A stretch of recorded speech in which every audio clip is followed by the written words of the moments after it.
Beneath the Arctic sea ice, in the blanket of January's polar night, bowhead whales most prefer to sing. While the songs of humpback whales have long received the most attention, it turns out that their baleen cousins could have a far greater repertoire. A study of a bowhead population near Svalbard has shown that their musical calls may be as varied as those of songbirds. This would make them unique among whale populations, and possibly even mammals. Over the course of 3 years, the whales of the Spitsbergen population produced 184 unique song types. The vocalizations were detected 24 hours a day throughout most of the winter each year.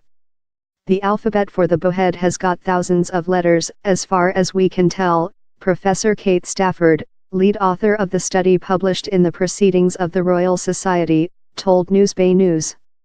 I really think of humpback whale songs as being like classical music. Very ordered. They might last 20 to 30 minutes. An individual bowhead song might only be 45 seconds to 2 minutes long, but they'll repeat that song over and over again, she added. Humpback whales are known to sing similar songs across a single season, but for bowheads, song types only lasted a few hours or days before changing. These complex songs are unusual, as most mammals have distinct, repetitive calls which do not vary.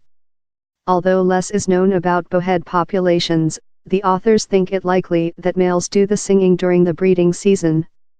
With the ability to break through up to half a meter of ice, and a potential lifespan of 200 years, bowheads can seem quite formidable. Yet their blubber, the thickest of any whale species, led to the Spitsbergen population being commercially hunted as early as the 1600s. This reduction in their numbers, and the harsh environment of their natural habitat under the ice, has meant that they are poorly studied and remain somewhat mysterious. Other bowhead groups, such as the Western Arctic population, are better understood thanks to the knowledge of native Alaskans, Professor Stafford explains. Yet she says that overall we know relatively little about the species.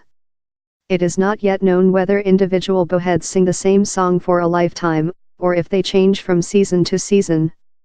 The reason for the diversity of calls in this one population hasn't been determined either. It wasn't possible to count the Spitsbergen group using the hydrophone recordings, but previous work in the region had put the population at a minimum of 343 whales. What remains, says Professor Stafford, is to acoustically track individuals and learn more about who is vocalizing, and why. It's a mystery that's going to be really hard to solve, she said. But being able to eavesdrop under the ice in this remote place, it's pretty remarkable.